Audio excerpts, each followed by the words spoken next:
All right, Charger Nation, welcome back to week 3 of the Charger Leadership Academy. Our guest this week is Matt Chamberlain, recent baseball grad from our baseball program here at UNH and one of the most recent signees with the professional baseball organization in St. Louis, the St. Louis Cardinals. So, Matt, welcome to the Charger Leadership Academy. We appreciate you being here. John, thanks for having me. It's great to be here. Always love giving back to the Charger Nation, so whatever I could do to help. It's fantastic. Hey, let's kick things off by kind of telling us about your journey as a Charger, your 4 years here at UNH, and any lasting memories that you took from your time here. Sure. I think it's hard to pinpoint one certain memory at New Haven. It was definitely a struggle getting accustomed to things. I wasn't as prepared as I thought I was for throwing myself into a college scene, but I had a lot of support from everybody in the health science department, especially Donald Stankus, my advisor, working with me and creating a schedule from starting off in biology and then switching over to nutrition. Like, that entire department has done everything in helping me graduate on time, getting all my courses done and staying on top of things. So from a school standpoint, they just carried me and gave me all the support I needed. From a living standpoint, that's where I think I really struggled the most, though.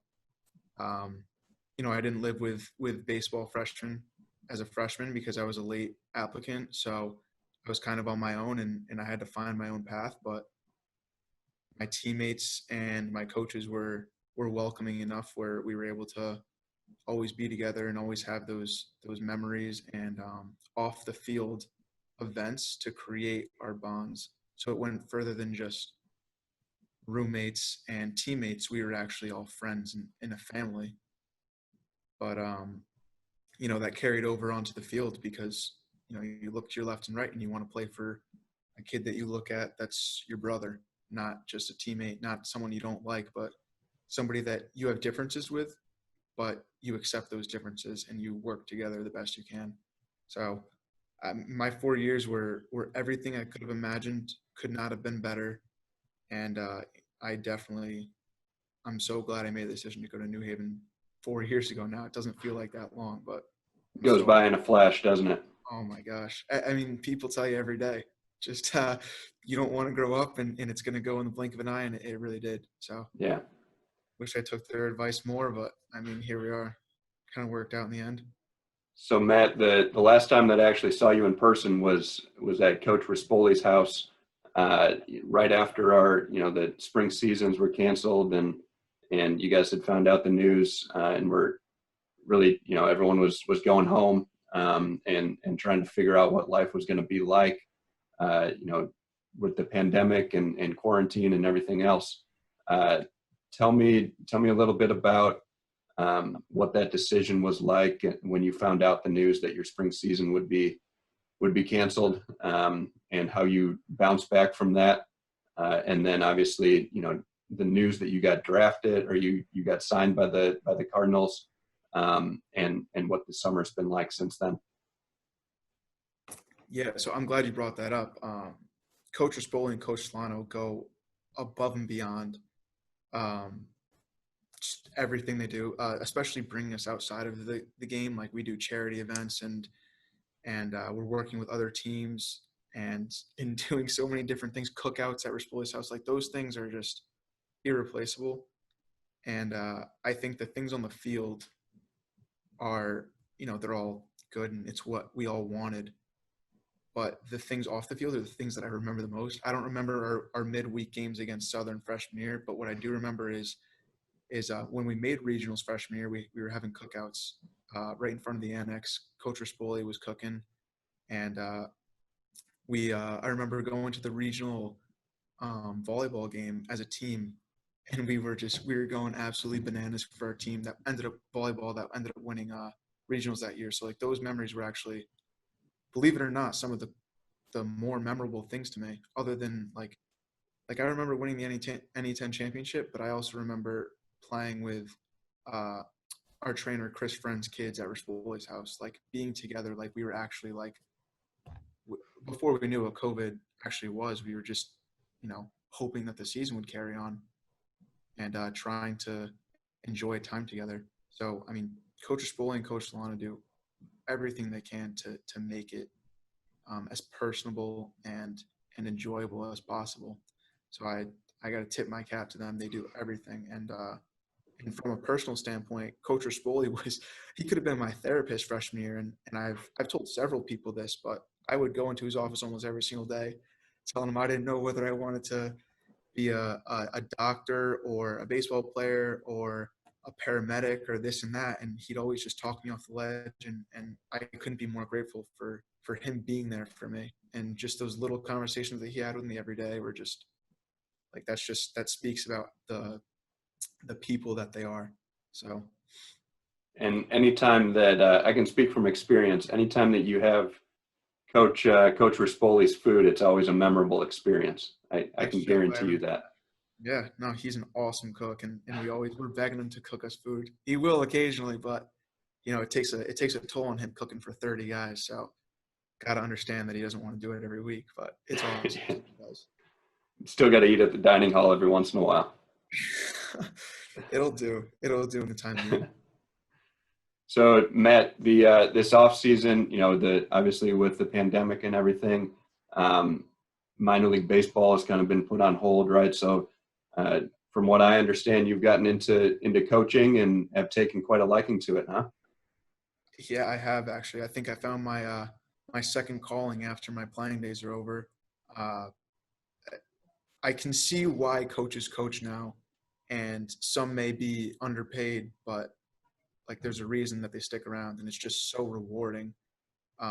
Working with kids, building those relationships, and helping them personally in their careers. It's not what you see on social media or anything like that. It's not just like these cage sessions where I critique their swing a little bit and then they're off to college. It takes a lot of trust, a lot of thinking, and a lot of open-mindedness and learning from both sides, not just from them, but from me too. I need to learn each player individually and then take their games and try to put a starting nine on the field that's going to produce a win while keeping another 4 or 5 guys on the bench that need to stay locked in too. And for them to trust me, like, just makes me feel so much better, and it gives me confidence going further in my career that I can keep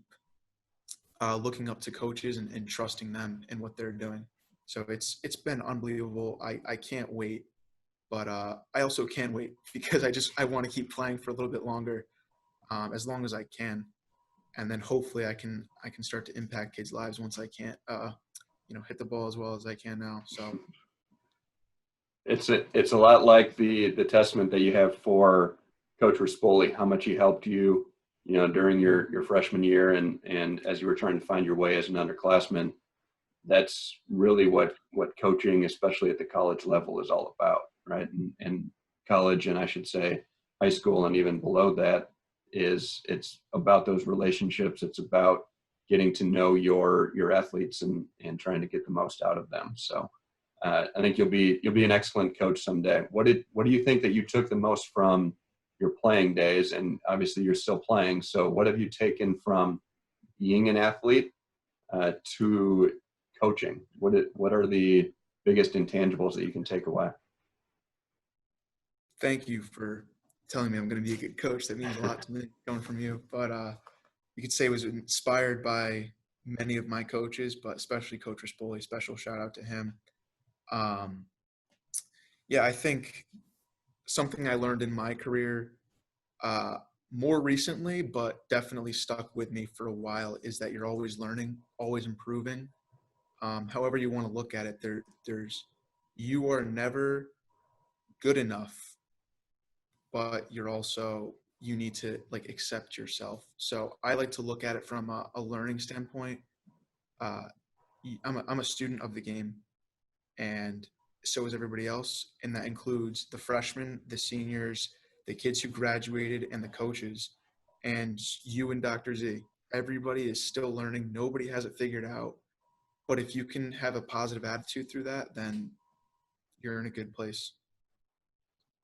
fantastic. We're going to wrap things up here, but not before I put you on the spot. All right. So one thing that we've started doing here for the Charger Leadership Academy is I'm going to give kind of my quote of the week, leadership quote of the week, and I'm going to ask you to explain what your favorite leadership quote is as well. All right. So my quote this week is from John Maxwell.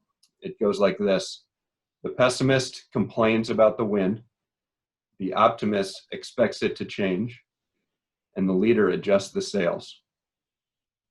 So we're getting a little philosophical on you this week, Matt, with some John Maxwell, but I think it's a good metaphor for kind of the difference there between it's great to be an optimist, right? But at some time you need to kind of take actions into your own hands, right? And be the leader and set your own sail. So that's our leadership quote of the week from my end. And I'm not giving you a whole lot of time here to think about it, but if you had to, off the top of your head, think about a leadership quote, what would yours be? I love that quote that you said. Taking action's the hardest part. You could think about Put it up on your wall someday. Yeah, I will. That's going to be my background on my phone. But yeah, taking action is definitely, that's where the true leaders are made. So I could find the quote, but as far as I know, there is this image that really speaks to me. I see it on social media occasionally, and it shows three men pulling a rope, and it's a big block. It's like a big cinder block, and there's three men trying to pull it, and there's a man sitting on top of the cinder block pointing ahead, and it points to him and it says he's a boss. And then the other image has four men pulling the block, and the man in front pulling the block the hardest is pointing forward, and it says this man's a leader. So I think the quote goes something like, a boss creates fear, a leader confidence, a boss fixes blame, a leader corrects mistakes, a boss knows all, a leader asks questions. So tying back into, constantly learning and benefiting people's lives and touching them personally, like that's kind of like what I see as like the most important like leadership roles is it's not just about the wins and the results and whatever else it may be. It's about developing those relationships, those memories, and constantly learning and helping each other. Like it comes full circle. It's not a pyramid, it's a circle. If you ever seen I now pronounce you Chuck and Larry.